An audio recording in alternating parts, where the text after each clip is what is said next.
Hey there, and welcome to Dark Creaky TV. If you're new, hit that subscribe button for spine-tingling Reddit creepypasta stories that are perfect for a night of chilling thrills. Don't forget to share your thoughts in the comments below. Thanks for watching, and let's get into tonight's stories. I found an Ouija board buried in my backyard. The spirit spelled out dig deeper. So, before I even dive into this, let me just say that I'm not one of those people who are, into the paranormal. You know the type. Those TikTok ghost hunters with their night vision cameras and EMF readers freaking out over dust particles. I've always been a pretty skeptical dude. I'd rather spend my nights binging Netflix or scrolling through Reddit instead of messing with anything remotely spooky. But what happened to me last week? Yeah, I might need to reevaluate some things. It all started when I decided to tackle some yard work. I live in this small house in a quiet suburban neighborhood. Nothing fancy, just your standard post-college setup. My backyard's been a mess ever since I moved in. Like overgrown weeds, random trash buried in the dirt, and this one creepy dead tree in the corner that looks like it came straight out of a Tim Burton movie. Anyway, I was finally in the mood to clean it up, mostly because my landlord threatened to raise my rent if I didn't. I was raking leaves near the tree when my rake hit something solid. At first, I thought it was just a rock or a buried piece of metal. But no, it was wood, something old, flat, and splintered. I started digging around it with my hands because, honestly, I was curious. What could it be? A piece of junk? A random plank of wood? But after a few minutes, I uncovered this object. It was a Ouija board. Now, I know what you're thinking. Classic horror setup, right? And yeah, if I was watching this in a movie, I'd probably be yelling at the screen like, why would you even touch that thing? But when you're actually in the situation, it's not that simple. I mean, how often do you just randomly dig up an actual Ouija board in your backyard? It's not exactly something you expect to happen. Plus, the thing looked ancient, like the wood was warped and cracked, and the letters were faded, almost like it had been sitting there for decades. Here's the thing though, as soon as I lifted it out of the dirt, I swear the air around me changed. Like, you know that feeling when someone's watching you? It was like that. But there was no one there, just me and that weird silent backyard. I told myself I was just psyching myself out. I mean, it's just a stupid board game, right? I was about to toss it aside and keep working when I noticed something else buried in the dirt, something shiny. I dug a little deeper and pulled out this rusty metal box. It was small, about the size of a lunchbox, and locked shut with one of those old-school padlocks. At that point, my curiosity was at an all-time high. A creepy Ouija board and a mysterious locked box. It was like something straight out of a BuzzFeed Unsolved episode. I brought both items inside and set them on my kitchen table. I thought about filming it for TikTok or something, like, hey guys, look at this haunted box I found in my backyard, LL. But I decided against it. Something about it felt off. Instead, I grabbed a butter knife and started working on the lock. It took some effort, but eventually it popped open. Inside the box were three things: a small leather-bound journal, its pages yellowed and brittle, a black and white photograph of a group of people standing in front of what looked like an old farmhouse, a tarnished silver key. Now, at this point, any sane person would have stopped, like, cool, mystery solved, let's move on with life. But I don't know, man. There was something about that journal that drew me in. I opened it, and the first page had a single sentence scrawled in this messy, almost frantic handwriting. Do not trust the board. It lies. Chills. Literal chills. I almost shut the thing right then and there, but I kept reading.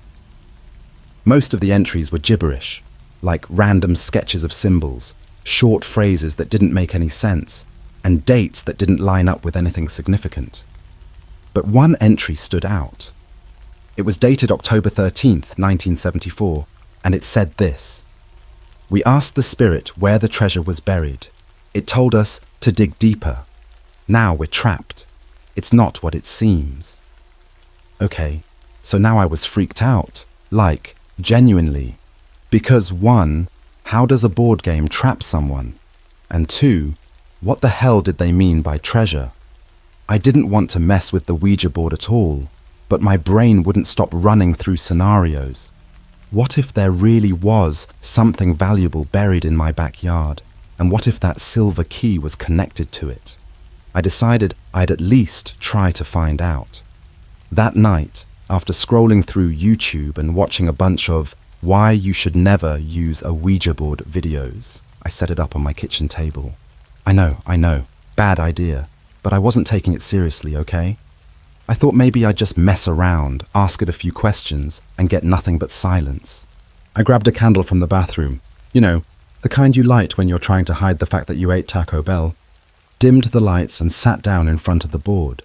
I didn't have the little planchette thing, so I just used a shot glass instead.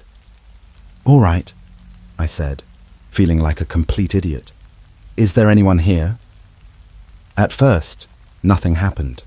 The shot glass didn't move, and I started to feel relieved. But then, just as I was about to give up, the glass twitched. I froze. It slid, slowly, deliberately, toward the letter Y. Then E. Then S. I laughed nervously. "Okay, cool. Hi, I guess? Who are you?" The glass didn't move for a moment, and I thought maybe I'd imagined it. But then it started again, this time faster. H-E-L-P, help. That's when I started to feel genuinely uneasy. "Help with what?" I asked, my voice shaking a little. The glass moved again, spelling out one word. D-I-G, dig. And then, before I could even process that, it spelled out something else. D-E-E-P-E-R.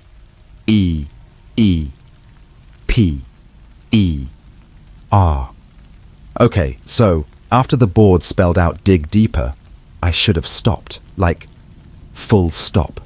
Shut the board, chuck it and the creepy box back into the yard, and never look at them again. But if I did that, I wouldn't be telling you this story, would I? Here's the thing. Something about the way it spelled those words out felt personal. Like, it wasn't just some generic ghostly message. It felt like it was aimed at me. Like the board knew I'd found the key, the journal, and the photo. I told myself it was probably just my imagination, that I'd pushed the glass without realizing it. But deep down, I couldn't shake this pull. It was like the board was daring me to see how far I'd go, and apparently, I was dumb enough to take the bait. The next morning, I grabbed a shovel from my garage. It was one of those cheap ones from Home Depot, barely sharp enough to cut through soil. I headed back to the spot where I'd found the board and started digging. The first few inches were just roots and dry dirt. Nothing special. But after about 20 minutes, I hit something solid. It wasn't another piece of wood or even a rock this time. It was metal, big and heavy, like some kind of container. My heart was pounding as I cleared away the dirt, revealing what looked like an old metal safe. It was rusted and beat to hell, but the keyhole was still visible. The silver key from the box was burning a hole in my pocket at that point, so I pulled it out and tried it. It fit perfectly. The safe creaked open, and what I found inside, that's when things started to take a serious turn. There were bones, not like animal bones. These were clearly human, a hand, or part of one, with the fingers curled inward like it had been trying to grab onto something. There was still a ring on one of the fingers, tarnished and dull, but unmistakably gold. I gagged and stumbled back, dropping the lid of the safe with a loud clang. I stood there for what felt like an eternity, just staring at the hole I'd dug. My brain was doing mental gymnastics trying to come up with a rational explanation. Maybe it was a prank, some kind of Halloween prop. But no, the smell, this sickly metallic rot, was way too real. This wasn't a joke. But then I noticed something else in the safe. Tucked underneath the bones was a folded piece of paper. I didn't want to touch it, but curiosity got the better of me. Using a stick, I carefully slid it out and opened it. It was a map. Not like a treasure map or anything fancy, just a crudely drawn layout of my backyard with an X marked near the base of the dead tree. Next to the X, written in the same messy handwriting as the journal, were the words, "It wasn't buried deep enough, they'll find me." Now, here's where things get weirder. As I was standing there trying to process everything, my phone buzzed in my pocket. I nearly jumped out of my skin. When I pulled it out, there was a notification from Instagram. Nothing unusual, just a random follow request from an account I didn't recognize. The username was something cryptic, like @DonsJGD3P. I froze. It couldn't be a coincidence. I hadn't told anyone about what I found, and there was no way anyone could have known I was out there digging. My first instinct was to block the account, but something stopped me. Against my better judgment, I clicked on the profile. It had one post, a grainy black and white photo of my backyard, taken from the perspective of someone standing just outside the tree line.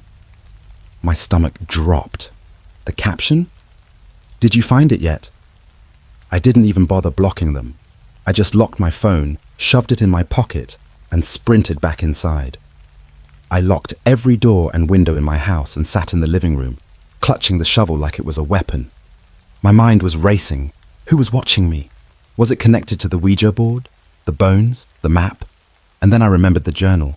I hadn't finished reading it the night before, so I grabbed it off the kitchen counter and flipped through the pages again. This time, I paid closer attention to the entries. Most of them were still incomprehensible, but a few stood out. One mentioned a woman named Mary, who had supposedly disappeared from the area in the 70s. Another described the voices that started after they used the board, voices that told them to keep digging, to go deeper, even when they were too scared to continue. The final entry was the most chilling. It wasn't dated, but it was written in a panic, words scribbled so quickly that some of them were barely legible. The board lied. It doesn't want treasure. It wants blood. We shouldn't have listened. I'm so sorry, Mary. I slammed the journal shut and just sat there, heart racing, sweat pouring down my face. This wasn't some random spooky story. It felt real, too real. And the worst part? I still hadn't gotten rid of the board. That night, I decided to burn it. No hesitation. I dragged it out to the fire pit in my backyard, dumped some lighter fluid on it, and lit a match. For a second, nothing happened. The flame just flickered weakly against the damp wood. But then the fire roared to life, bigger and brighter than it should have been. It felt alive. And that's when I heard it, a voice, whispering from somewhere just beyond the tree line. It wasn't loud, but it was clear, a woman's voice, soft and broken, saying, "Why didn't you dig deeper?" I turned and ran inside, slamming the door behind me. I didn't sleep that night.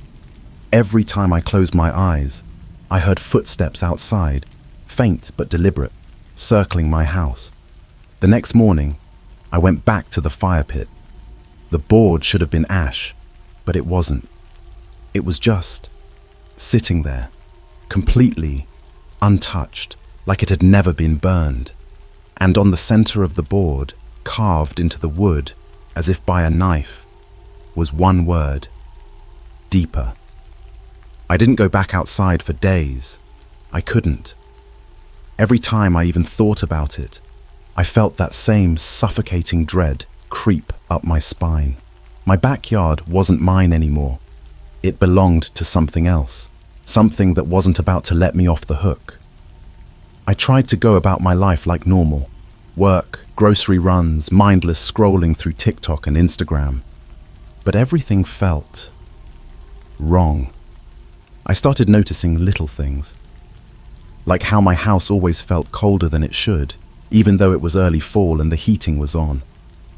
Or how my phone battery kept draining insanely fast, even when I wasn't using it. I chalked it up to paranoia, but deep down, I knew it had something to do with the board, the safe, and that goddamn voice. Then came the dreams. They started a few nights after I tried burning the board. In the first one, I was standing in my backyard, staring at the dead tree. The bark was black and oozing some kind of thick, dark sap that smelled like blood. I couldn't move, couldn't look away. And then, slowly, the ground around the tree started to crack, like something was trying to claw its way out. Just before I woke up, I heard that same whisper. Deeper. The next night was worse. In the dream I was digging again, but this time it wasn't dirt, it was flesh. The soil felt warm and wet, and as I dug deeper, I realized I was pulling apart layers of muscle, tendons snapping under my fingers. The ground beneath me pulsed like a heartbeat, and then the earth opened up, swallowing me whole. I woke up gasping for air, my hands coated in sweat that smelled like iron. At this point, I was losing it. My friends started noticing I wasn't myself. One of them, Jake, even came over to check on me. He saw the bags under my eyes, the way my hands wouldn't stop shaking, and asked if I was using drugs. I laughed it off, said I was just stressed from work, but I knew he didn't believe me. I didn't care. How could I possibly explain what was really going on? But then, 2 nights later, I hit my breaking point. It started around midnight. I was sitting on the couch, mindlessly scrolling through Netflix, trying to distract myself, when I heard it. A knock at the back door. Not loud or frantic, just a slow, deliberate tap, tap, tap. I froze. My backyard was fenced in, and I hadn't heard the gate open. No one should have been back there. I got up, heart pounding, and crept toward the door. The blinds were closed, so I couldn't see who or what was on the other side. The knock came again, louder this time. Tap, tap, tap. "Who's there?" I called out, trying to keep my voice steady. No response. I grabbed the first thing I could find, a baseball bat I kept by the door, and yanked the blinds open. Nothing, just the dark, empty backyard. The dead tree stood in the corner, its skeletal branches clawing at the night sky. I exhaled, trying to calm down, but as I started to turn away, I saw it. A figure standing just beyond the tree line. It was hard to make out in the shadows, but it looked like a woman. She was barefoot, her pale dress torn and hanging off her like rags. Her head was tilted at an unnatural angle, like her neck was barely holding it up. I blinked, and she was gone. That was it. I wasn't staying in that house another second. I grabbed my keys, bolted out the front door, and drove to a 24-hour Starbucks a few miles away. It wasn't ideal, but it was crowded, brightly lit, and safe, or at least safer than my house. I ordered a coffee I didn't even want and sat in the corner, scrolling mindlessly through my phone. But then, as I was going through my notifications, I saw it. Another message from @D1T3P. This time, it wasn't a follow request. It was a DM. "She's waiting." I blocked the account immediately, but the damage was done. My hands were shaking so badly, I spilled coffee all over the table. People were starting to stare, so I grabbed my stuff and got out of there, heading back to my car. I didn't know where I was going, but I couldn't go home, not yet. I ended up driving aimlessly for hours. The roads were empty, just me and the hum of my engine. I thought about calling the cops, but what the hell would I even say? That I'd been digging in my backyard, found some bones and a creepy Ouija board, and now I was being haunted by a ghost and a stalker Instagram account? Yeah, no, that wasn't going to fly. Eventually, I found myself back at my house. It was almost dawn, the sky just starting to lighten. I sat in my car for what felt like forever, staring at the dark silhouette of the dead tree through my kitchen window. I didn't want to go inside, but I didn't know where else to go. So I grabbed the bat from the passenger seat and forced myself to do it. The house was quiet. Too quiet. No creaking pipes, no hum of the fridge, just silence. I checked every room, every closet, every shadow, but there was nothing. No signs of anyone or anything being there. For a moment, I actually felt relieved. Maybe it was over, but then I saw the footprints. They started in the living room, small and muddy, and led down the hallway to my bedroom. My stomach churned as I followed them. They stopped at the foot of my bed where the Ouija board was sitting, pristine and clean, like it had never been outside. The planchette was resting in the middle, and carved into the wood, in the same jagged handwriting, were 3 new words. The tree knows. I don't even remember deciding to do it, but the next thing I knew, I was outside again, standing at the base of the dead tree with my shovel. The dirt was soft, like it had already been dug up and packed down again. I started digging, my breath coming in short, ragged gasps. The deeper I went, the worse the smell got. That same metallic rot from the safe. And then I hit something. At first I thought it was another safe, but as I cleared away the dirt, I realized it was a coffin. Not a fancy one, just a simple wooden box, cracked and splintered with age. I didn't want to open it. I told myself I wouldn't, but my hands didn't get the memo. I pried the lid off with the shovel, and that's when I saw her. It was the woman from the tree line. Her pale, bloated face stared up at me, her mouth twisted in a scream that had long since gone silent. Her hands were clutching something against her chest, a second Ouija board, identical to the first. And then her eyes opened. Her eyes didn't just open, they locked onto mine, milky white and glistening like they had been soaking in water for years. For a split second I was frozen, my hands gripping the edge of the coffin so hard I thought I might splinter the wood. I couldn't breathe, I couldn't move. All I could do was stare back at her, my mind screaming at me to run, but my body refusing to listen. Then she moved. It wasn't sudden or jerky like in horror movies. It was slow, deliberate, like every bone in her body was grinding against itself. Her head tilted just slightly to the side, and her lips, dry, cracked and peeling, parted. The sound that came out wasn't a scream or a groan. It was a whisper, a single, wet, guttural word. Deeper. I stumbled back, falling hard onto the dirt. My shovel clattered to the ground beside me, but I didn't even think to grab it. I just scrambled to my feet and ran, my boots slipping in the loose soil as I bolted toward the house. Behind me, I could hear it, the sound of wood splintering, dirt shifting, and something dragging itself out of the hole. When I reached the back door, I slammed it shut and locked it, like that would somehow stop whatever was out there. My entire body was shaking. I leaned against the door, trying to catch my breath, and that's when I heard it, a faint tapping on the glass.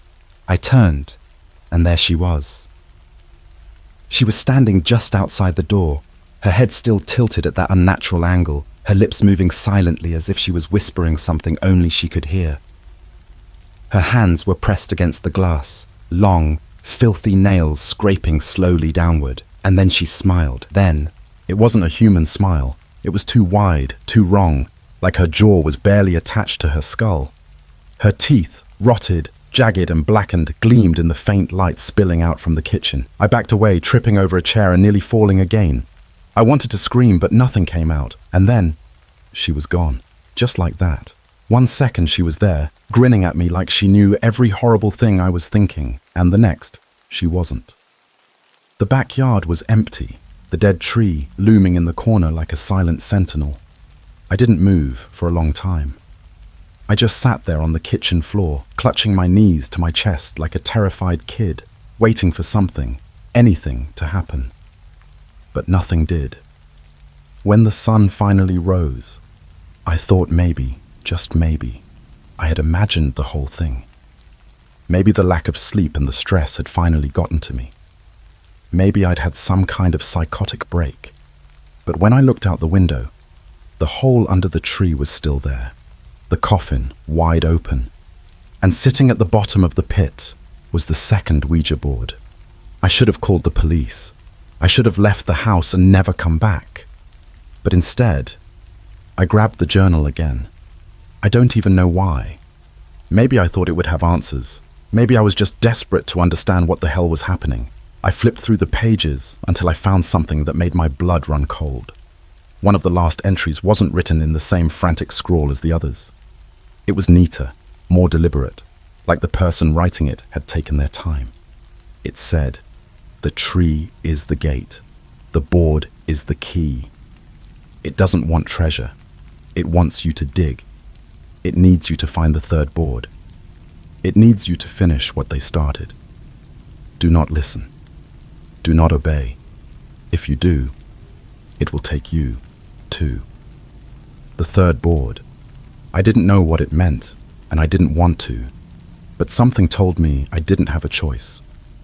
Whatever this thing was, whatever she wasn't going to stop. Not until I finished what I had started. That night, I didn't even try to sleep. I sat in the living room with every light in the house turned on, clutching the baseball bat like it was some kind of magic talisman. Around 3 a.m., the power went out. I don't know if you've ever been in total darkness before. Not the kind where your eyes adjust and you can make out vague shapes, but real darkness. The kind that feels heavy, like it's pressing down on you, filling your lungs and smothering your thoughts. That's what it felt like. And then the noises started. It wasn't the usual creaks and groans of an old house settling. It was something else. Scratching, soft at first, like a mouse in the walls. But then, louder, sharper, like nails raking across wood. It was coming from the basement. I didn't want to go down there. Every instinct in my body was screaming at me to stay put, to lock myself in the bathroom and wait for morning. But I knew I couldn't ignore it. Not anymore. I grabbed my phone, turned on the flashlight, and made my way to the basement door. The scratching stopped the second I opened it, replaced by a deep, suffocating silence. I hesitated, my hand trembling on the railing, before finally forcing myself to descend. The basement was freezing, the kind of cold that felt unnatural. My breath came out in short, visible puffs as I scanned the room with my flashlight. At first, I didn't see anything unusual, just the usual junk. Old furniture, boxes of Christmas decorations, tools I never used. But then I saw it. In the far corner of the room, where the concrete floor met the crumbling brick wall, the dirt was disturbed, like someone, or something, had been digging.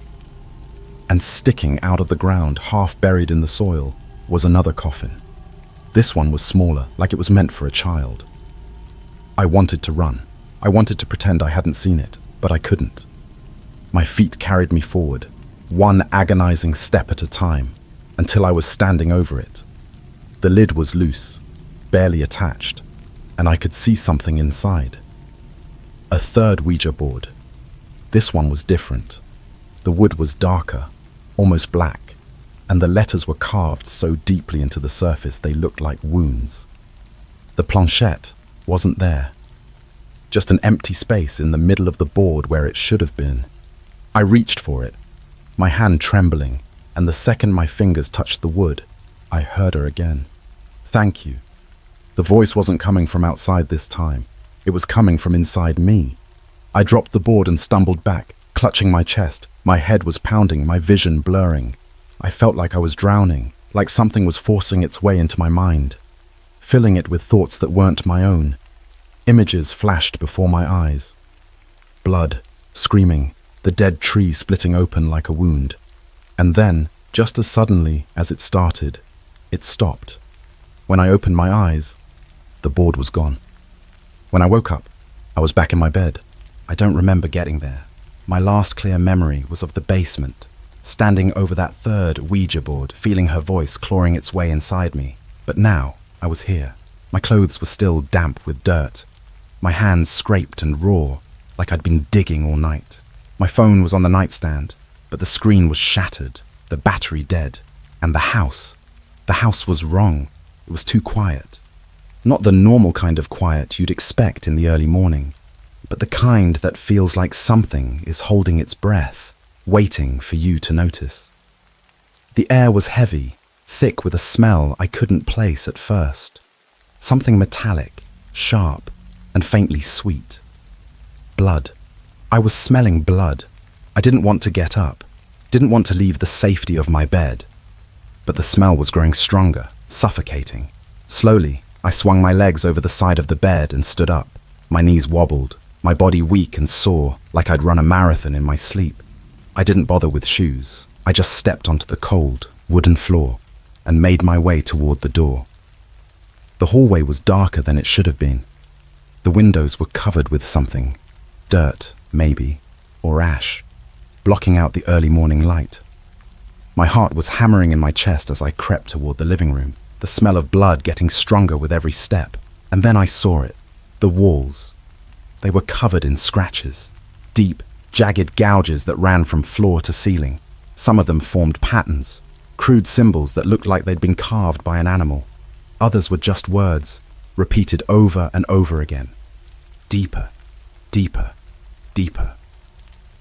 And then there was the blood. It wasn't just a smell, it was everywhere. Smears and streaks running down the walls, pooling in the corners, dripping from the ceiling in slow, deliberate plinks. My stomach turned, and I had to clamp a hand over my mouth to keep from vomiting.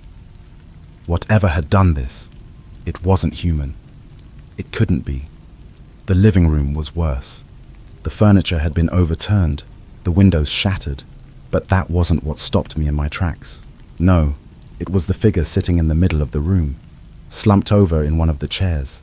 It was Jake, or what was left of him. His skin was pale, almost grey, and his eyes were wide open, staring at nothing. His mouth was frozen in a silent scream, blood trickling from the corners of his lips. His hands were clutching something in his lap, another Ouija board. This one was different from the others. The wood was darker, almost black, and the letters were carved so deeply into the surface that they looked like they'd been branded into it. As I stepped closer, I realized his fingers weren't just resting on the board. They were nailed to it. Rusty, bent nails had been driven straight through his palms, pinning him in place. My legs gave out and I collapsed to the floor, bile rising in my throat.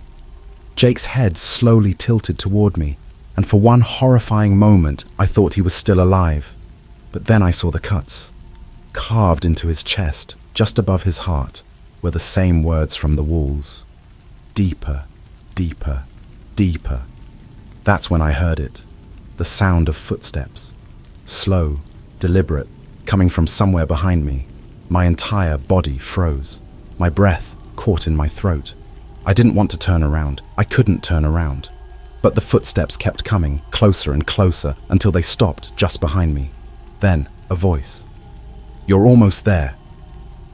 It wasn't her voice this time. It was deeper, colder, like gravel grinding against steel. I didn't look. I couldn't.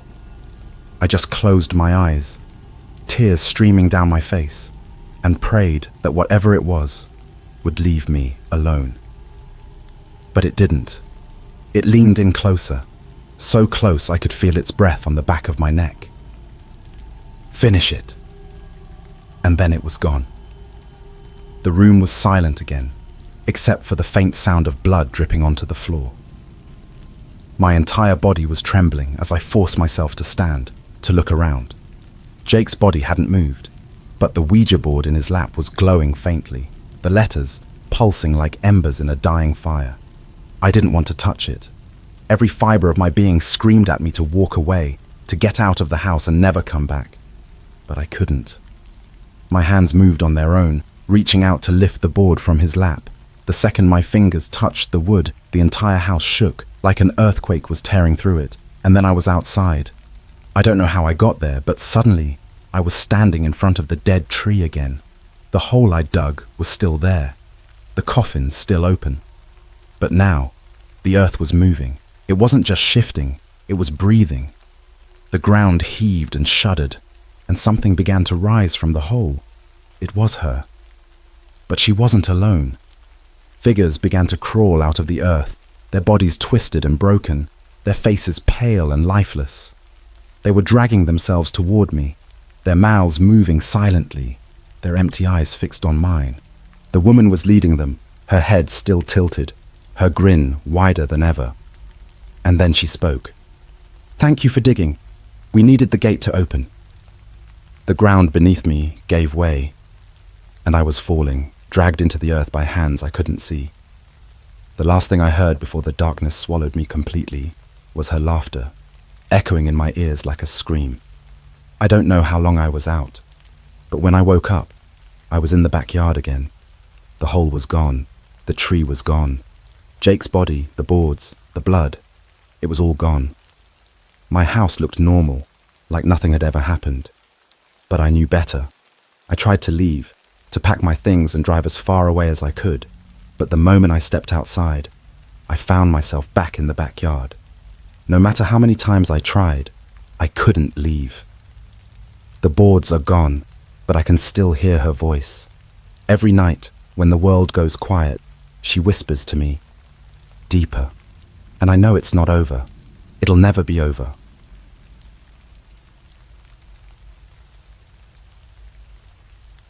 My cousins and I played Ouija on Christmas Eve. The spirit told us, he's already here. All right, let me preface this by saying I didn't even want to play the stupid game in the first place. I'm not a believer, you know, like ghosts, spirits, the afterlife. I've always just thought it was something people made up to scare themselves. But that all changed on Christmas Eve last year. If I had just stayed out of it, maybe I wouldn't be writing this right now. So every year my family has this huge Christmas gathering. I'm talking about the works, turkey dinner, Christmas karaoke, the whole shebang. My mum's side of the family is huge, so the house was packed. Aunts, uncles, cousins, even my grandma, who hadn't left her nursing home in 3 years, made an appearance. But the main players in this story are me, my cousins Caleb and Rachel's boyfriend Mason. Caleb and Rachel are both around my age, late teens, and Mason was the slightly older, too cool for this guy, who tagged along for the holiday. After dinner, everyone was pretty stuffed, so they split off to do their own thing. My dad was watching football in the living room. Some of the younger kids were trying to play Minecraft on a laggy Wi-Fi connection, and the adults were in the kitchen, arguing about politics over wine. Classic. That left us teens in the basement, which was basically my uncle's man cave. It had an old pool table, a flat-screen TV, and this dusty corner filled with random junk that no one had touched in years. Caleb's the one who found it, the Ouija board. It wasn't even a fancy one, just one of those cheap cardboard boards you can buy at Walmart. It was shoved in a box labeled Christmas decorations of all things. When he pulled it out, I rolled my eyes so hard I thought they might get stuck. "Guys, let's play," Caleb said, holding it up like he'd just discovered the Holy Grail. Nope, absolutely not," I said immediately. "Those things are trash and they're just asking for trouble." Rachel, ever the instigator, chimed in with, "Oh, come on, it's just a game. What are you, scared?" I wasn't scared. I mean, not really, but something about it made me uneasy. Maybe it was the setting. The basement had this weird, cold vibe, even though the rest of the house was cozy and warm. The single bulb overhead flickered sometimes, and the old wood-paneled walls felt like they were closing in on you. Mason, who'd been scrolling on his phone the whole time, finally looked up and smirked. "You guys know it's fake, right? It's literally a board game. Let's just do it and mess around." That's all it took. Peer pressure is a hell of a thing. I sighed and sat down at the dusty old coffee table with the others. Caleb set the board in the center, and Rachel grabbed the planchette. "All right, rules," Caleb announced, like he was hosting a game show. "No taking your fingers off the planchette, no blowing on it or faking it to mess with people.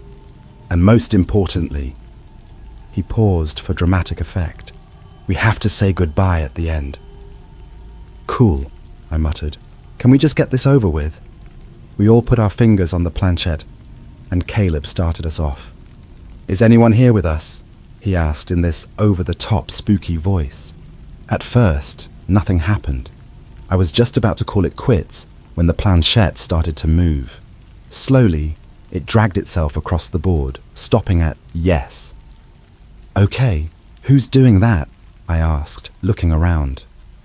Mason had this stupid smirk on his face, but his fingers were barely touching the thing, same as mine. "I swear I'm not moving it," Rachel said, her voice a little shaky.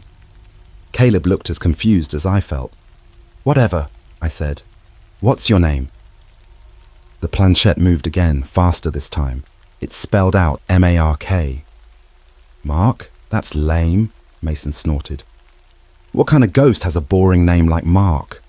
"Don't be a jerk," Rachel snapped. "Mark, how did you die?"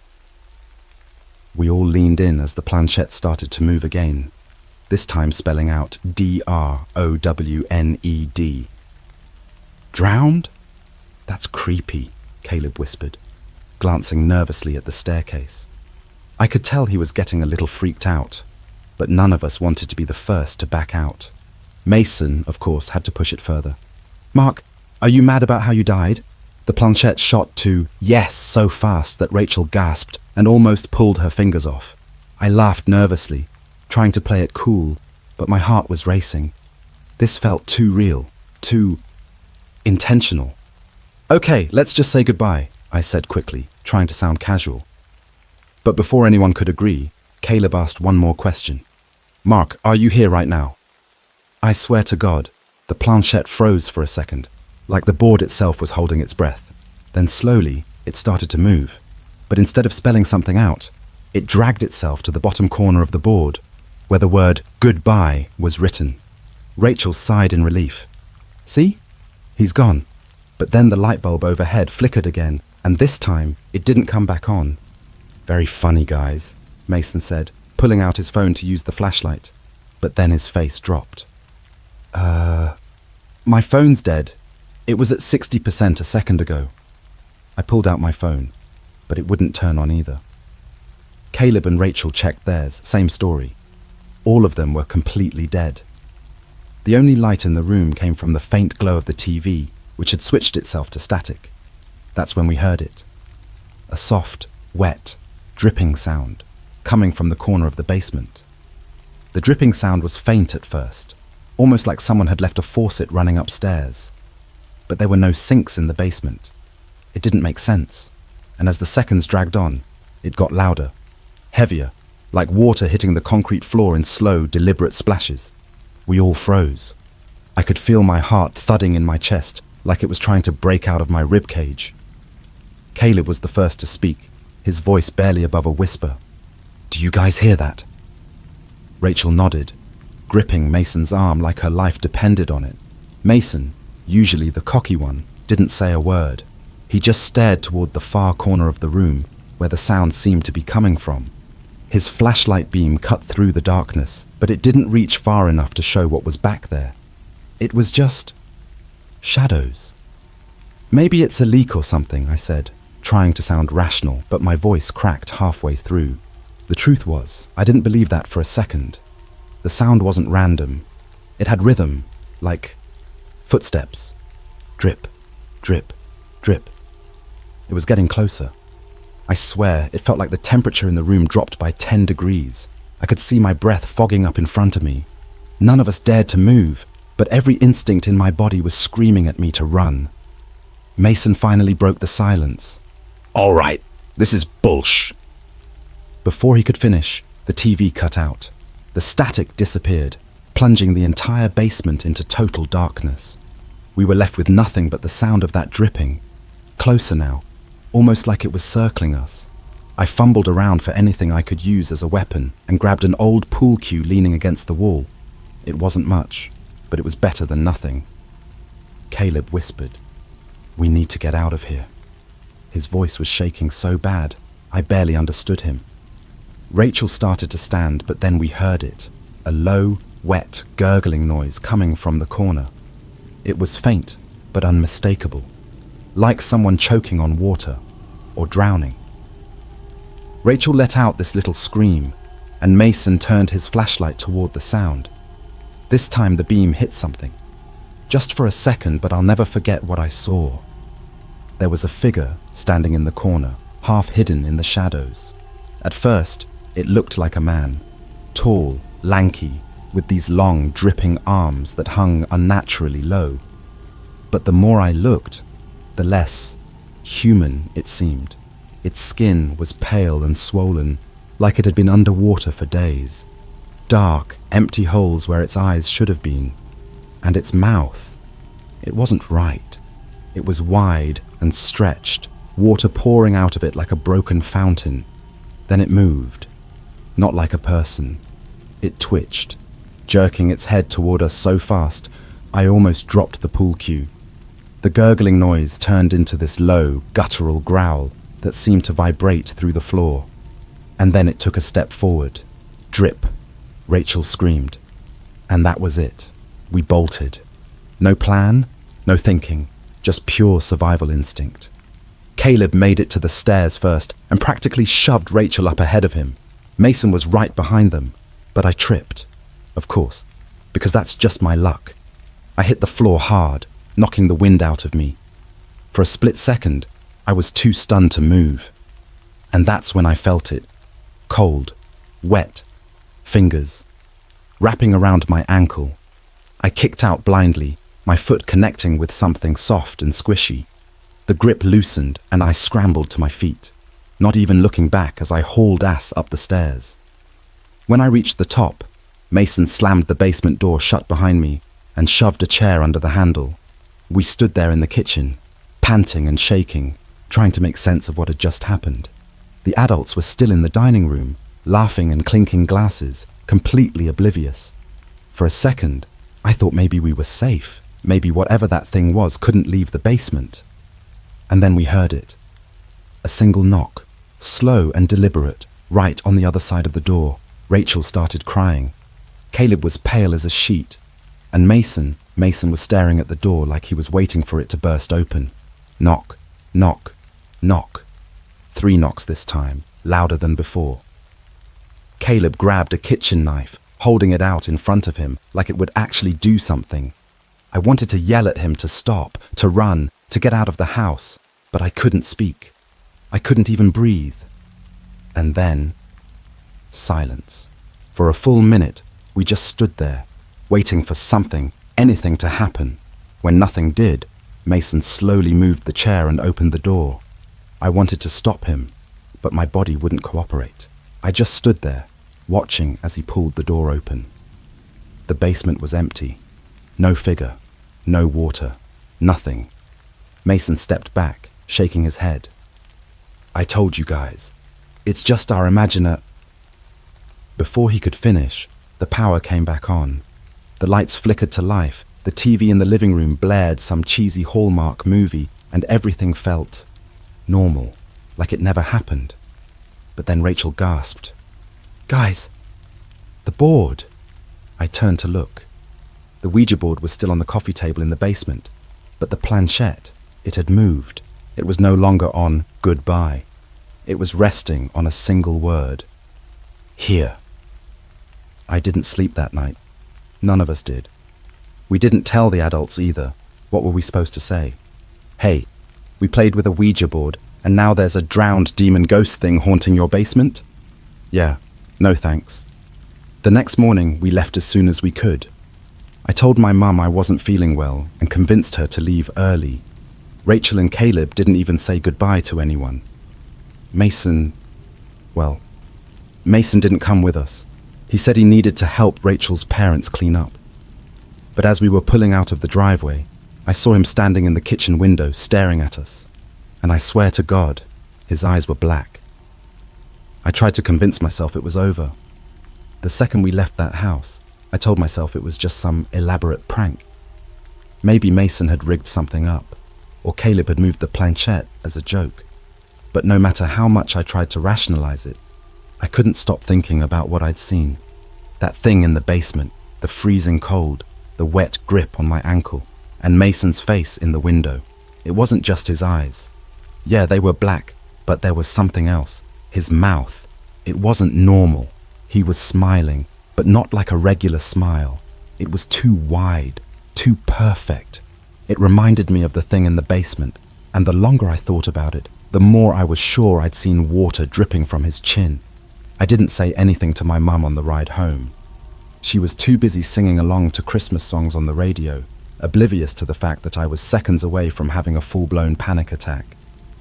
When we finally got home, I went straight to my room and locked the door. I didn't want to talk to anyone. I didn't want to think. But, of course, my phone had other plans. It buzzed on my nightstand, making me jump so hard I nearly fell off the bed. When I picked it up, there was a message from Caleb. Caleb, did you see Mason's face before we left? I stared at the text for a solid minute, my fingers hovering over the screen. I didn't want to respond. If I didn't respond, maybe I could pretend none of it had happened. But another message popped up. Caleb. He didn't look right. Dude, I swear to God, I think he stayed behind on purpose. My stomach dropped. I started typing a reply, something like, yeah, I saw it too. But before I could hit send, Caleb sent another message. Caleb. He's texting Rachel weird stuff. I think he's still at the house. What the hell was he talking about? I texted back. Me. What kind of stuff? He didn't respond right away. I stared at the screen, waiting for the little typing bubble to pop up, but it didn't. Finally, after what felt like forever, my phone buzzed again. This time, it was a screenshot. It was a text thread between Mason and Rachel. His messages didn't make any sense. At first, they were normal, just stuff like, hey, I'm staying to help clean up, and tell your parents thanks for dinner. But then they got weird. Mason. Do you feel it too? Rachel. Feel what? Mason. He's here. Rachel. Who's here? What are you talking about? Mason. He wants you to come back. He says it'll be easier if you don't fight. Rachel. Mason, this isn't funny. What's wrong with you? Mason. You didn't say goodbye. That was the last message. Just those 4 words. You didn't say goodbye. I stared at the screenshot until my vision blurred. My brain was racing, trying to make sense of it. Maybe it was just Mason being an asshole. Maybe he was messing with her. But deep down, I knew that wasn't it. Something was wrong with him. I called Caleb, but he didn't pick up. I tried Rachel next, and this time she answered. She sounded like she'd been crying. Did Caleb show you the texts? She asked immediately. Yeah, I said. What the hell is going on? Is he still at your house? She sniffed. No, my mum said he left late last night, but I think he's lying. He keeps texting me weird stuff. He said he's outside my window. That hit me like a punch to the gut. Wait, what? Right now? She didn't answer. I heard her breathing on the other end of the line, shaky and shallow. Then, in a whisper, so quiet, I almost didn't hear it, she said, I think he's in my house. My blood ran cold. Rachel, listen to me. Get out of there. Go to your parents' room, wake them up, and get the hell out. I can't, she whispered. I tried. The doors won't open. What do you mean they won't open? They're locked. All of them. Even the windows. It's like they're sealed. I was about to tell her to call the police when I heard it. A faint, wet, dripping sound coming through the phone. It was distant, but unmistakable. Rachel, I said. What's that noise? She didn't respond. Rachel, are you still there? And then just before the call cut out, I heard her scream. I sat there staring at my phone like it was going to explode. I didn't know what to do. Call the cops? Drive over there myself? I texted Caleb, telling him what had just happened, but he didn't respond. It was like everyone was disappearing one by one. And then my phone buzzed again. This time, it was a message from Rachel. Rachel, don't come. I stared at the screen, my hands shaking. The message didn't make sense. Why wouldn't she want help? And then another message popped up. Rachel, he's already here. I dropped my phone like it was on fire. My heart was pounding, my breathing shallow. I wanted to scream, to cry, to do something, but I was frozen. And then I heard it, a knock at my bedroom door. It was soft, almost polite, but there was something off about it. It wasn't coming from the front door. It was inside my house. Mom! I called out, my voice trembling. No answer. Another knock, louder this time. I grabbed the pool cue I'd brought home from the basement. Don't ask me why I took it. Maybe I thought it'd protect me. I crept toward the door, my hands shaking so bad I could barely hold the damn thing. Who's there? I whispered. No response. And then the doorknob started to turn. I lost it. I swung the door open, ready to bash whoever or whatever was on the other side. But the hallway was empty, just dark and silent, like nothing had happened, but something had happened. Because when I looked down, there was a puddle of water outside my door, and written in the middle of it, in shaky wet letters, was one word: goodbye. That's when I realized we weren't dealing with some random ghost. This thing wasn't just haunting us. It was inside us, and it wasn't going to stop until it had us all. I didn't sleep that night. How could I? Every time I closed my eyes, I saw that word on the floor: goodbye. It was seared into my brain like a scar I couldn't get rid of. But the worst part wasn't the word itself. It was the fact that I hadn't written it. No one else was in the house. My mum was asleep, locked in her room, and I was the only one upstairs. So who the hell had left it there? By morning, I was still clutching the pool cue like it was the only thing keeping me alive. My knuckles were white, my hands cramping from holding it so tight. The water on the floor was gone, dried up like it had never been there in the first place. But I knew it had been. I could still feel the chill radiating from where the puddle had been. My phone buzzed on my nightstand, making me jump. I grabbed it and saw another text from Caleb. Caleb, Rachel's gone. For a second I thought I'd misread it. I blinked, rubbed my eyes, and read it again. The words didn't change. Me. What do you mean she's gone? His reply came almost instantly. Caleb, her parents called me. They said she wasn't in her room this morning. Her phone's here, her stuff's here, but she's gone. Like, just vanished. I couldn't breathe. My vision blurred, my hands shaking so badly I almost dropped the phone. Rachel was gone? Just like that? I called him and he picked up on the first ring. Did you hear anything? I blurted out. Last night? Anything weird? He was quiet for a second and I thought he might hang up. But then he said, yeah, I heard something. What? Dripping, he whispered. Outside my window. I thought it was just the gutters or something, but now... I don't know, man. I think it was him. My throat felt like it was closing up. Did you see anything? Another pause. Then in a voice so quiet, I almost missed it, Caleb said, I saw her. What? Who?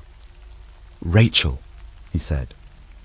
But it wasn't her. She was standing in my backyard, barefoot, soaking wet. She just stood there, staring at me through the window. Her eyes were black. My stomach twisted into knots.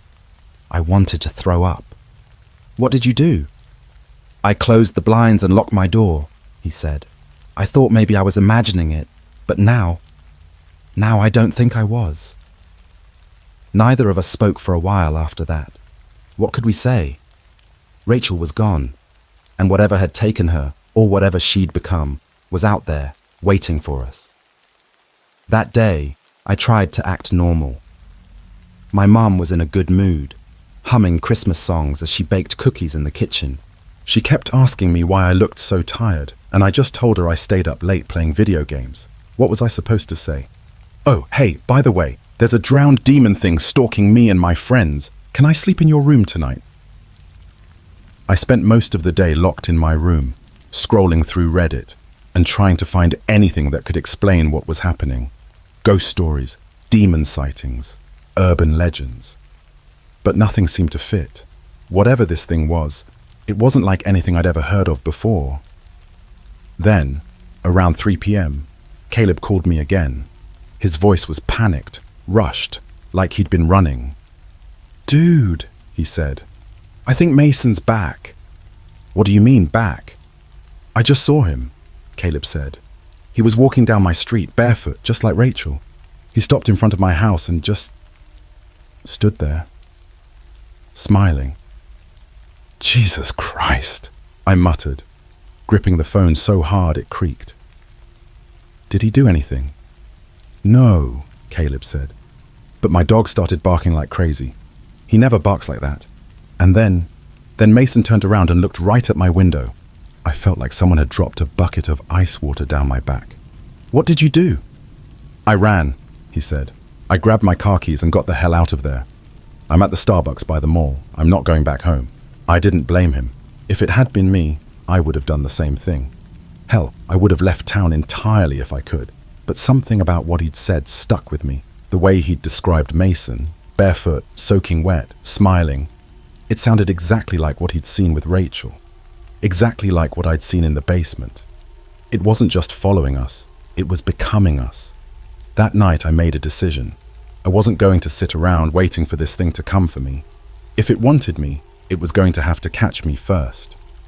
I packed a bag, clothes, a flashlight, my phone charger, and told my mum I was going to stay at Caleb's for a few days. She didn't question it. She probably thought I was just being a moody teenager. When I got to Caleb's house, he wasn't there. His car was gone and the lights were off. I tried calling him, but it went straight to voicemail. I was about to leave when I saw it. There was water on his porch. A puddle, just like the one outside my door, and in the middle of it, written in those same shaky, wet letters, was a single word. Hello. I backed away, my heart hammering in my chest. That's when I saw them, footprints, leading away from the house. They were wet, smeared, like someone had walked barefoot through the puddle and into the street. I followed them without thinking, my flashlight bouncing off the pavement as I ran. The footprints led me down the block, past dark houses and empty streets, until I reached the edge of the woods. That's where they stopped. But I didn't. I don't know what possessed me to keep going. Maybe I thought Caleb was in there. Maybe I just needed answers. Either way, I pushed through the trees, the branches scraping my arms and snagging my jacket. The deeper I went, the darker it got. The flashlight barely cut through the shadows, and every sound, the crunch of leaves, the snap of a twig, made me jump. Then I saw it. A clearing. And in the middle of the clearing, a figure. It was Caleb. Or at least, it looked like Caleb. He was standing, perfectly still, his back to me. His clothes were soaked, clinging to his body like he'd just climbed out of a lake. Water dripped from his hair, pooling around his bare feet. "Caleb?" I called out, my voice shaking. He didn't move. "Caleb, is that you?" Slowly he turned around, and that's when I saw his face. His eyes were black, completely black, like two empty voids. His mouth stretched into that same too wide smile, water pouring from his lips. And then he said it. "He's already here." I couldn't move. My feet felt rooted to the ground as Caleb, or whatever was wearing his skin, stared at me with those soulless black eyes. The dripping sound was louder now, echoing in the clearing, even though there was no water anywhere near us. It came from him, from his hair, his clothes, his smile.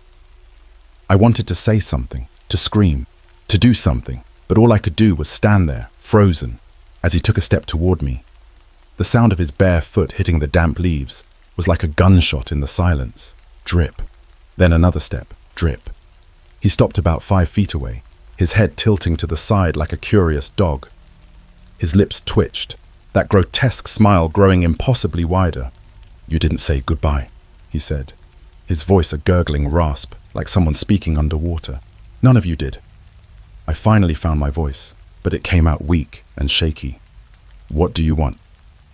His head tilted the other way. "It's not about what I want. It's about what he wants." "Who?" I demanded, taking a step back. My flashlight trembled in my hand, the beam flickering like it was struggling to stay on. "Who's he?" Caleb, or the thing pretending to be Caleb, let out a low, wet laugh. "You know, you called him, you invited him, and now he's here." My blood turned to ice. I didn't know what he meant, not really, but at the same time, I did. That stupid board, the planchette, the way we'd all laughed it off like it was just a game. It wasn't. "Caleb, please," I begged, even though I knew it wasn't him anymore. "You don't have to do this." The thing tilted its head back, letting out a long, guttural moan that turned into something almost like a scream. The sound rattled through my chest, primal and raw, like it came from something ancient, something that didn't belong in this world.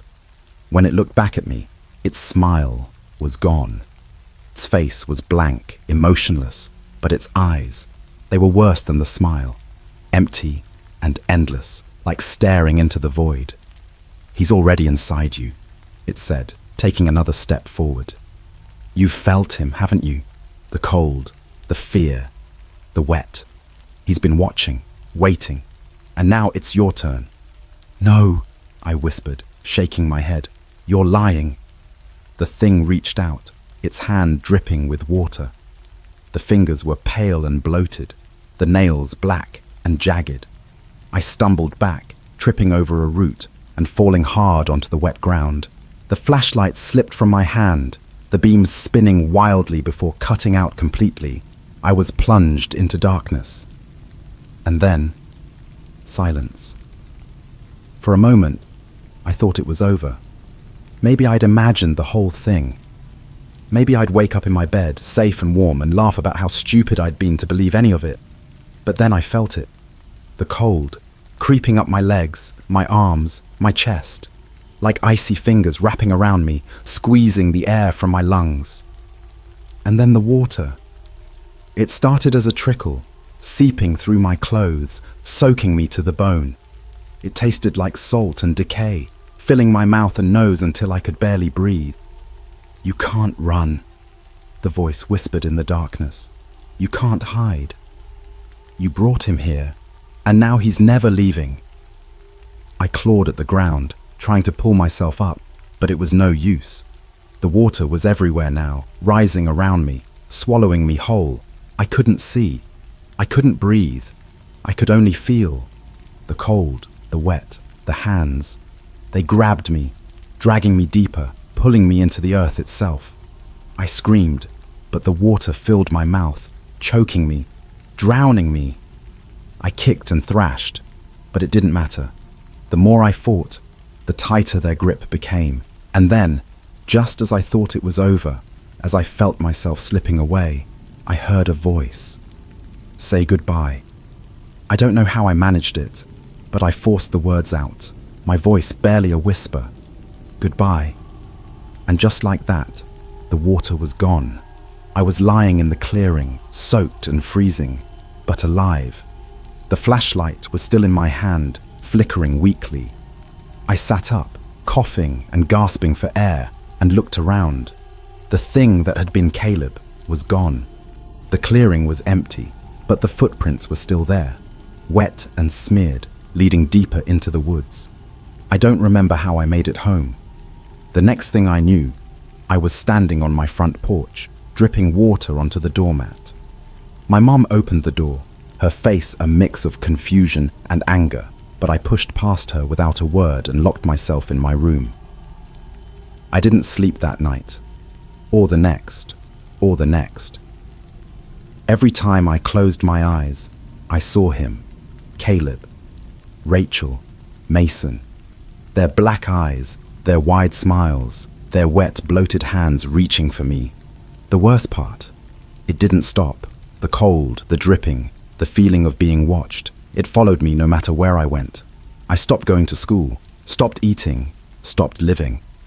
And then, one night, I woke up to find a puddle of water on my bedroom floor. In the middle of it, written in those same, shaky letters, was a single word. Soon. That was 6 months ago. I don't know how much longer I have. The cold is getting worse, the dripping louder. I see them sometimes, standing at the edge of my vision. Caleb, Rachel, Mason. They're waiting for me, watching. I don't know what's going to happen when my time runs out, but I do know one thing. You can't stop him. You can't escape him. And whatever you do, don't play the game.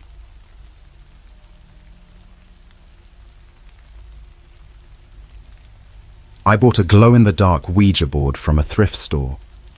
The spirit knew my full name and my biggest regret. So I guess I should start this by saying that I'm not one of those people who actively goes looking for weird stuff to happen to them.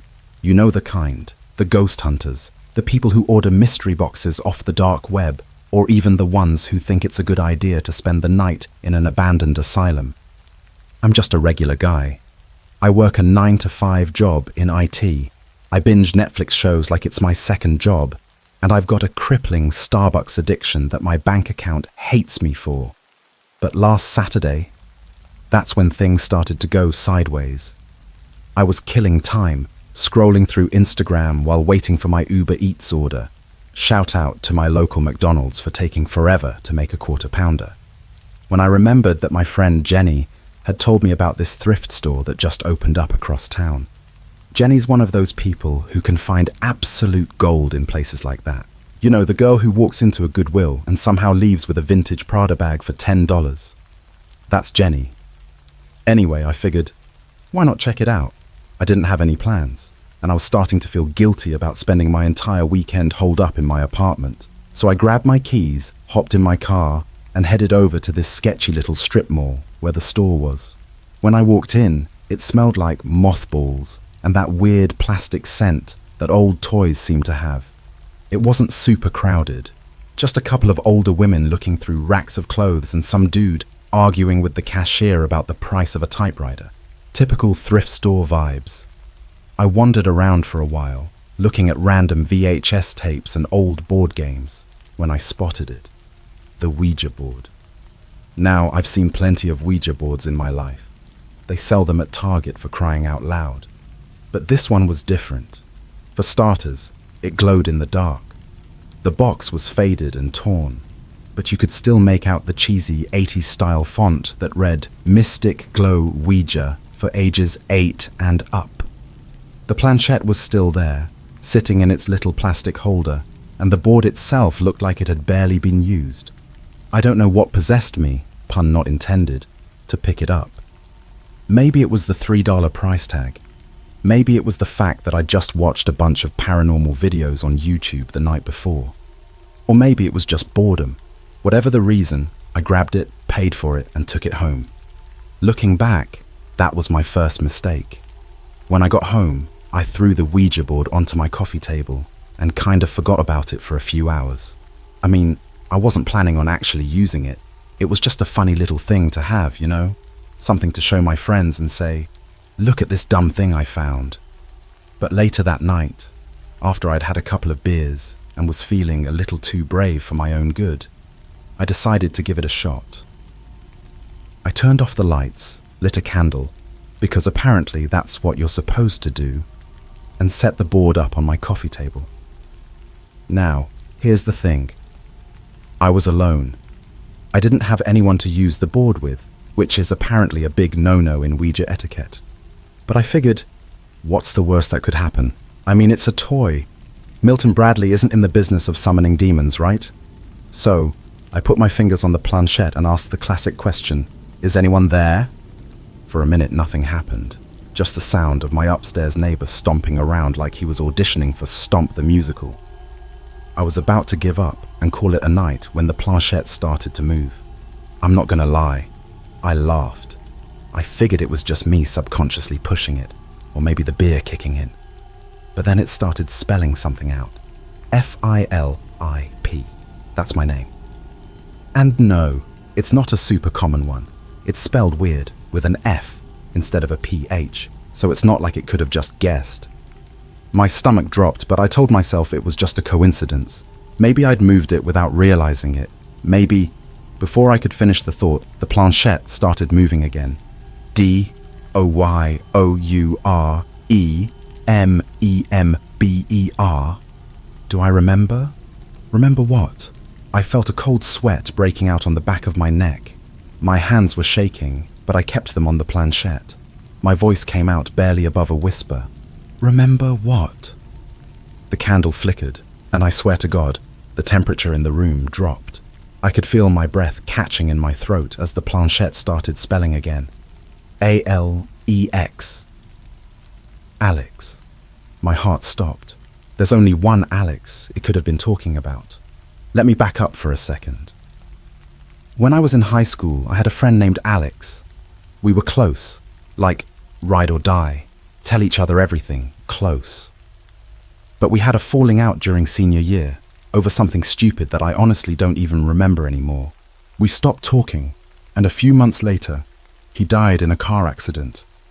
I don't talk about Alex, ever. Not with my family, not with my friends, not even in therapy. His death is one of my biggest regrets, and the guilt I feel over how we ended things is something I've carried with me for years. So, yeah. When the board spelled out his name, I lost it. I ripped my hands off the planchette and stood up so fast, I knocked over the candle. I just stood there, staring at the board, my heart pounding in my chest. I was ready to chalk the whole thing up to my imagination when my phone buzzed on the table. It was a notification from Instagram. Alex just uploaded a new story. My hands froze mid-air when I saw the notification. Alex just uploaded a new story. Let me just clarify something right now. Alex has been dead for 7 years. 7. He didn't have an Instagram account when he was alive. Social media wasn't really his thing. The fact that his name popped up on my phone wasn't just bizarre. It felt impossible. My first thought was that someone was playing a sick joke on me. But how? And why now, after all this time? I tapped on the notification with trembling fingers, half expecting the app to crash or say something like "user not found." But no. It opened right up. There it was, clear as day. Alex's profile, his name, his picture, a selfie of him grinning in front of that old diner we used to hang out at after school. The one that got torn down years ago. The account only had one post, dated from years before his death. But somehow, a new Instagram story had been uploaded just minutes ago. I clicked on it. The screen went black for a second, and then a grainy video started to play. It was shaky, like it had been recorded on one of those old flip phones. And there was this low, static sound in the background that made my skin crawl. The video was of a road, a familiar one. It didn't hit me at first, but then I realized where I'd seen it before. It was the stretch of highway where Alex's accident happened. The camera panned slowly across the road, lingering on the skid marks burned into the asphalt, before it pointed at something on the shoulder. A car, or what was left of it. It was Alex's car.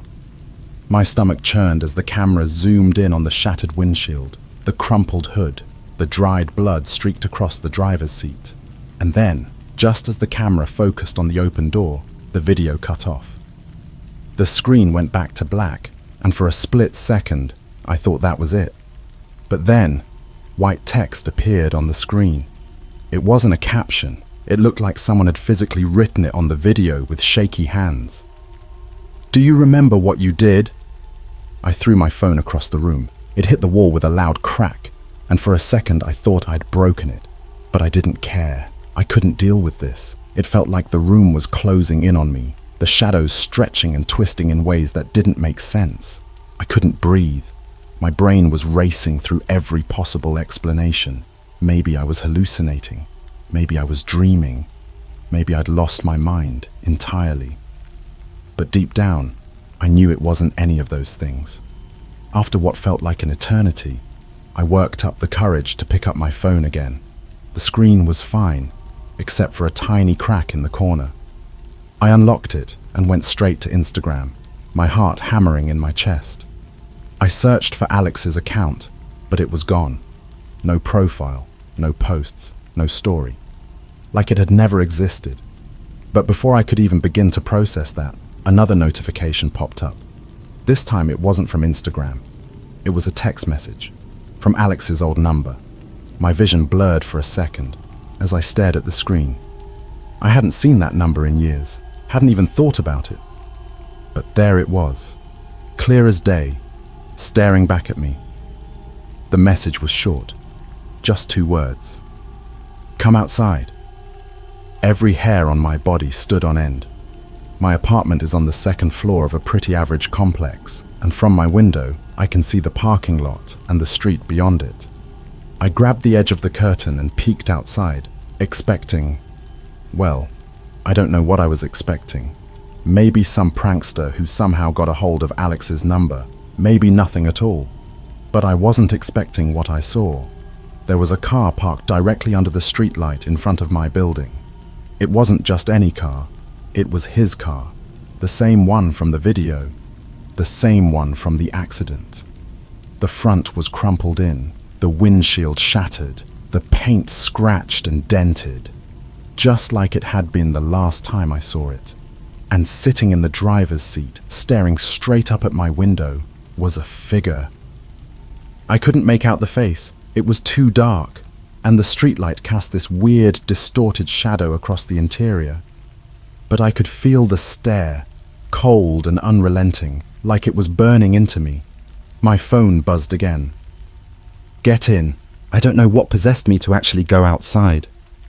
Maybe it was morbid curiosity. Maybe it was fear, or maybe it was guilt. That's the thing about guilt. It messes with your head, makes you do things that don't make any sense. And at that moment, all I could think about was Alex and how much I owed him, how much I'd never gotten the chance to say. I grabbed my jacket and headed for the door, my legs feeling like lead. The walk down to the parking lot felt like it took forever. Every step echoed in my ears, louder than it should have been, and the fluorescent lights in the hallway flickered as I passed under them. By the time I reached the front door, I was shaking so hard I could barely get my hand on the doorknob. When I stepped outside, the car door opened. I froze. The figure got out, moving slowly, deliberately, like every step was a calculated decision. As they stepped into the light, I finally got a good look at them. It was Alex. Or at least, it looked like him. His face was pale and waxy, his eyes sunken and rimmed with shadows that looked almost black. His clothes were torn and dirty, streaked with what I'm pretty sure was dried blood. But the worst part, the smile. It wasn't friendly. It wasn't happy.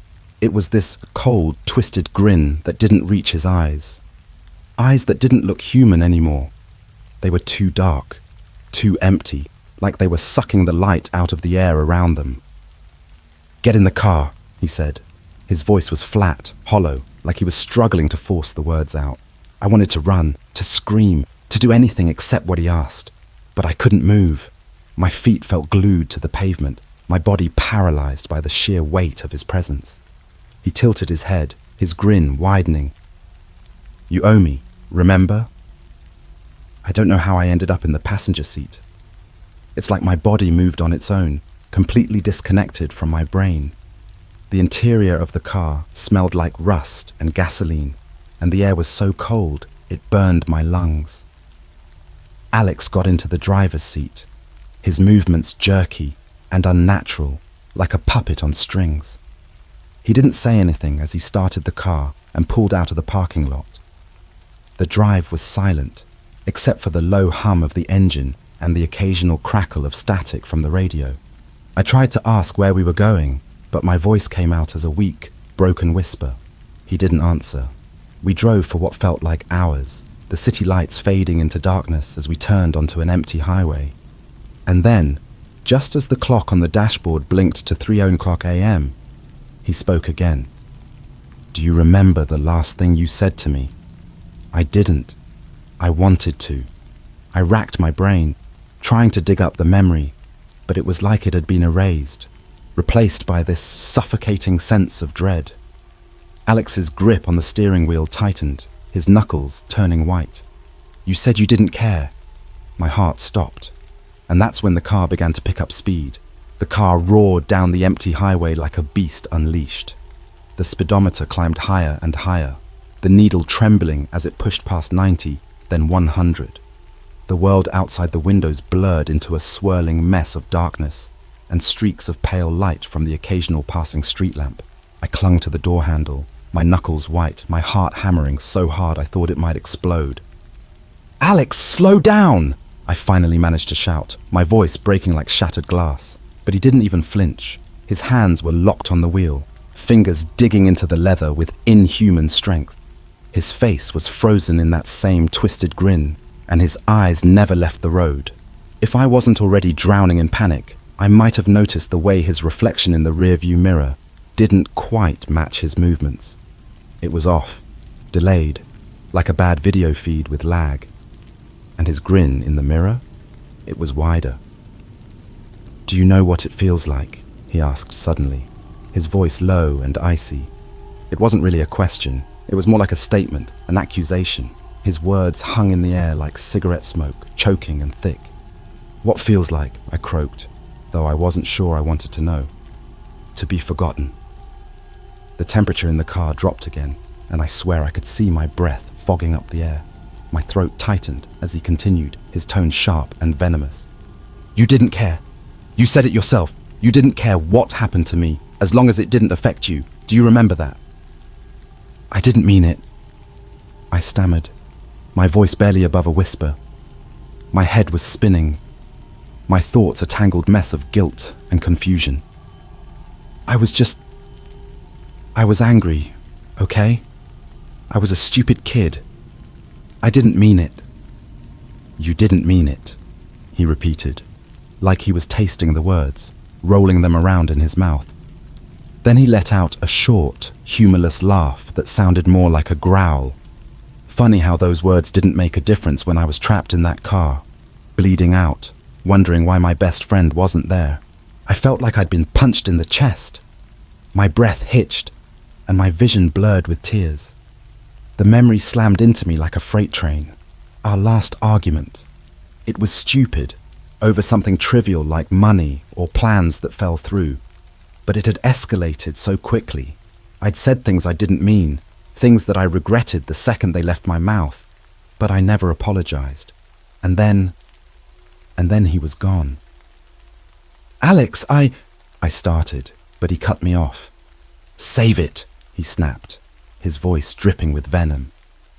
You had 7 years to apologize. 7 years to visit my grave, to say something, anything. But you didn't, did you? I couldn't answer, because he was right. The car was going so fast now that the tires were barely gripping the asphalt. The entire frame shook violently, and I was sure that if we hit so much as a pebble, we'd flip and go flying into the abyss. I glanced out the window and realized with a jolt of terror that the landscape had changed. We weren't on the highway anymore, or at least, not any highway I recognized. The road was cracked and broken, surrounded by a thick, choking fog that seemed to pulse and writhe like it was alive. Shadows moved within it, dark shapes that slithered and twisted, just on the edge of my vision. The streetlights were gone, replaced by warped, flickering bulbs that hung from crooked poles. Their light was sickly and green, casting eerie, distorted shadows that danced across the cracked pavement. Where are we? I demanded, my voice shaking. Alex didn't answer. His eyes were fixed on the road ahead, but there was nothing there. No destination, no signposts, nothing but endless, desolate nothingness. The static from the radio grew louder, more aggressive, like a swarm of angry bees trapped inside the speakers. And then, through the static, I heard it. A voice. It was faint at first, barely audible, but it grew louder with each passing second. It wasn't just one voice, though. It was many, layered, overlapping, whispering and screaming all at once. I couldn't make out what they were saying, but the tone was unmistakable. Anger, pain, hatred. I clapped my hands over my ears, but it didn't help. The voices were inside my head, clawing at my sanity, tearing me apart, piece by piece. Make it stop! I screamed. But Alex just kept driving. The road ahead suddenly dipped, like we were heading downhill. The car picked up even more speed, the engine roaring like it was on the verge of exploding. The static on the radio grew deafening, and the voices were now screaming in unison.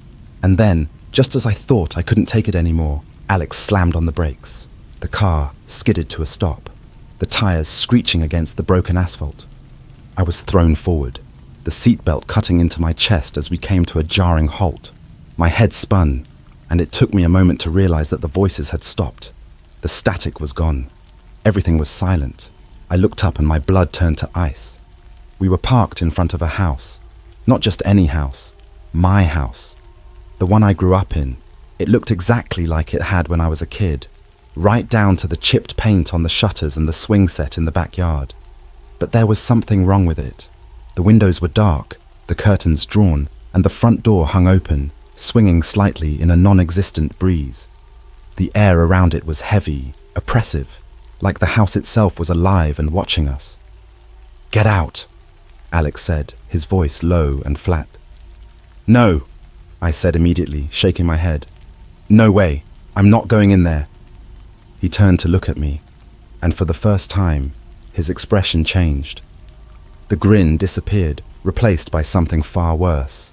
His face twisted into a mask of rage, his eyes burning with an intensity that made my stomach churn.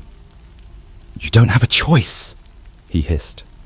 The door on my side of the car flew open, and I was yanked out by an invisible force. My feet hit the ground hard, and I stumbled, barely managing to keep my balance. The air was so cold it hurt to breathe, and every instinct in my body was screaming at me to run, but my legs wouldn't move. It was like the house was pulling me toward it, dragging me closer with every passing second.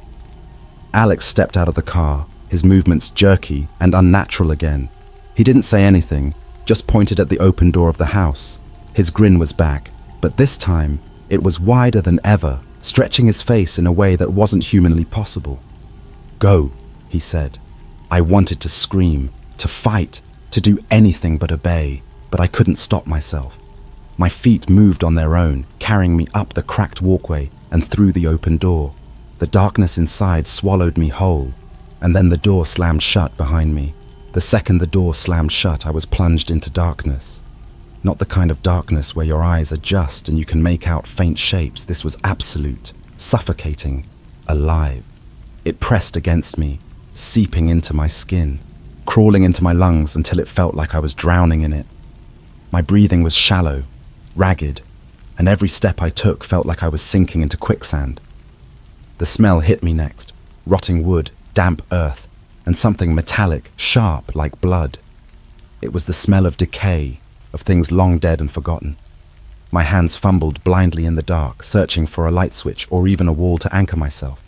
Instead, they touched something cold and wet. I yanked my hand back with a gasp, the sensation lingering like it had sunk into my bones. And then the whispers started. They came from every direction, low and rasping, just on the edge of hearing. I couldn't make out what they were saying, but the tone was unmistakable. Mocking, angry, hungry. I spun around trying to pinpoint the source, but it was like the whispers were inside my head, slithering into the cracks and prying them open. My heart pounded in my chest, so loud it felt like the whispers were sinking with it, feeding off it. And then, out of nowhere, a single light flickered on.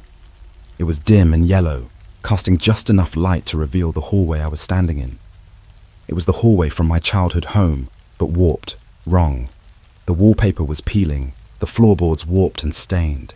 Picture frames hung crooked on the walls, their glass cracked and smudged with what looked like fingerprints or claw marks. I walked forward slowly, every step making the floor creak and groan beneath me. The air grew colder the farther I went, until I could see my breath puffing out in shaky clouds. I didn't want to look at the pictures on the wall, but my eyes were drawn to them anyway. They were pictures of me, birthday parties, Christmas mornings, school plays. But the faces weren't right. My face was twisted into a grotesque grin in every single one, and the eyes, they weren't my eyes. They were black and empty, just like Alex's had been in the car. I reached the end of the hallway and found myself standing in front of the door to the basement. It was slightly ajar, just enough for a thin sliver of light to spill out, but it wasn't normal light. It was pulsing, sickly green, casting shifting shadows that didn't make sense. I didn't want to go down there. Every cell in my body was screaming at me to turn around, to run, to get out of this house and never look back. But my legs moved on their own, carrying me forward. The whispers grew louder, more urgent, as I pushed the door open. The stairs creaked under my weight as I descended, the light growing brighter and more blinding with each step. The smell of decay was stronger here, mixed with something else, something chemical, like gasoline or burnt hair. My stomach churned, and I had to cover my mouth to keep from gagging. When I reached the bottom, the light suddenly flickered out, plunging me back into darkness, and then I heard it, breathing. It was deep and ragged, coming from somewhere just ahead of me. My hands trembled as I reached out, groping blindly in the dark until they found the edge of a table. The surface was sticky and wet, and I pulled back with a shudder. The breathing grew louder, closer, until I could feel the hot, rancid air against my face. A voice spoke, low and guttural, right in my ear. "You left me."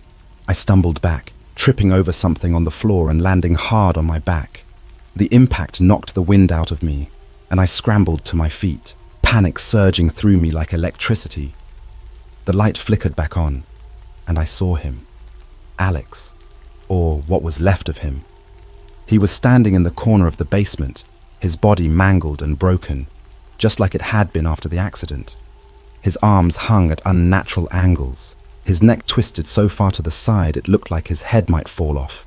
His clothes were soaked in blood, his skin pale and translucent, like wax. But it was his face that sent ice shooting through my veins.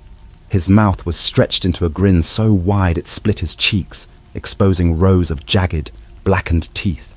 His eyes were hollow sockets, but I could feel them staring into me, burning through me.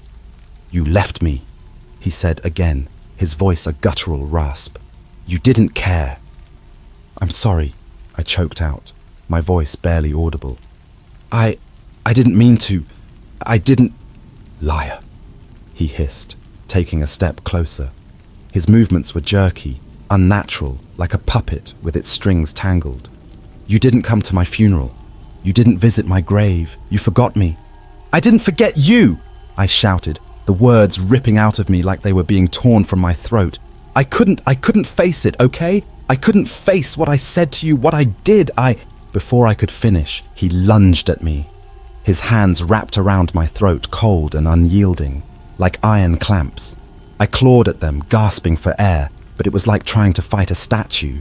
His face was inches from mine, and I could feel his breath, hot and putrid, like something rotting in the sun. His grin widened, splitting his face even further, and his voice dropped to a whisper. "You'll never leave this house." The walls around us began to shudder and groan, the air thickening until it felt like I was drowning. The basement began to shift, the walls twisting and warping like they were alive. Shadows crawled across the floor, coiling around my legs, pulling me down. My vision blurred, and I felt myself slipping into unconsciousness, the darkness closing in. And then, just before I blacked out, I heard one last thing. Laughter. Not just Alex's laughter, but mine. Twisted, distorted, overlapping in a way that didn't make sense. And as the world went dark, I realized something horrifying. The laughter wasn't coming from my mouth, it was coming from the shadows. When I woke up, I wasn't in the basement anymore. I was lying in the middle of the living room, but it wasn't the living room I remembered from my childhood. The furniture was still there, my mum's old floral couch, the scratched-up coffee table my dad refused to replace, the TV with the broken antenna, but everything was coated in a thick layer of dust, like the house had been abandoned for decades. The air was heavy and stank of mildew and rot, and the windows were covered in grime so thick that no light could break through. But the worst part, the room was filled with pictures of me, not the pictures from the hallway. These were different. They were scattered across the floor, taped to the walls, even nailed into the ceiling. Some were old, like school photos or snapshots of me as a kid, but others were new. Too new. There were pictures of me sitting on my couch at home, scrolling through my phone. Pictures of me at work, staring blankly at my computer. Pictures of me sleeping in my bed. I scrambled to my feet, my heart racing, my breath catching in my throat. Who had taken these? How? My head spun and I stumbled, my foot knocking over a stack of the photos. As they scattered across the floor, I noticed something even more disturbing. In every single picture, no matter how far back it went, Alex was there. He wasn't always obvious. Sometimes he was just a shadow in the background, or a blurry face in a crowd. But once I saw him, I couldn't unsee him. He was always there, watching me, his hollow eyes locked on mine, his grin growing wider and wider with each passing year. "You've always been mine," a voice whispered behind me. I spun around, but no one was there. The living room was empty, save for the pictures, and the thick, suffocating darkness pressing in from all sides. My hands were shaking so badly I could barely think. I needed to get out. I needed to get out of that house, out of that nightmare, before it swallowed me whole. But the house wasn't done with me. As I moved toward the front door, the walls began to creak and groan, like they were alive. The floorboards shifted under my feet, and I had to grab onto the edge of the coffee table to keep from falling. The pictures on the walls began to shake, the glass in their frames cracking and shattering, the sound echoing like gunshots.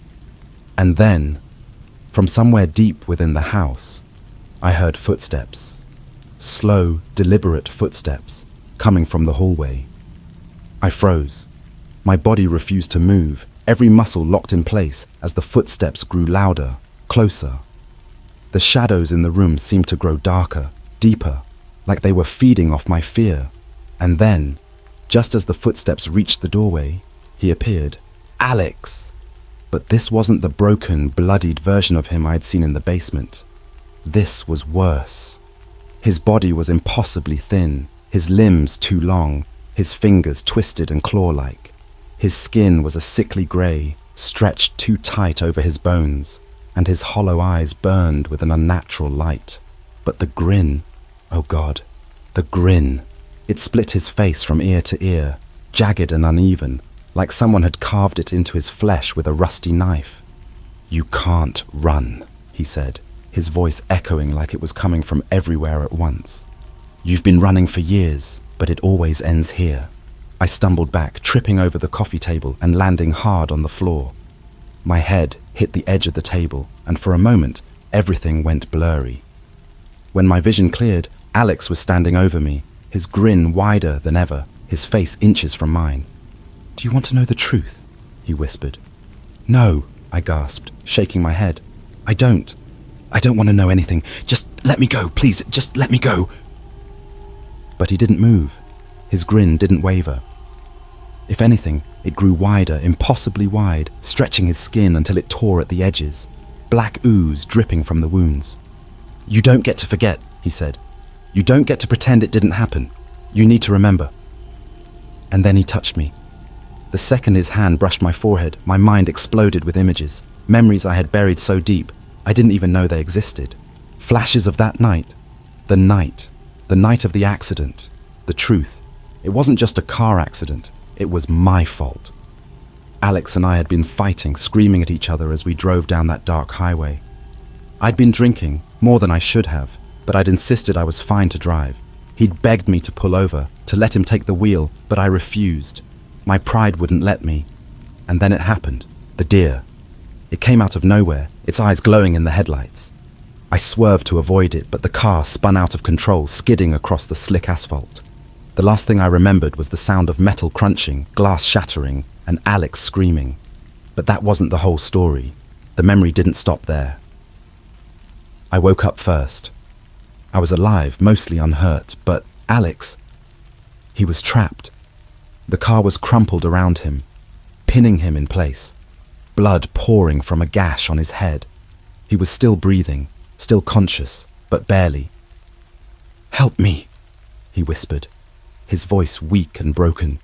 "Please, Philip, don't leave me." But I panicked. I didn't know what to do. The smell of gasoline was so strong, and I was terrified the car was going to explode.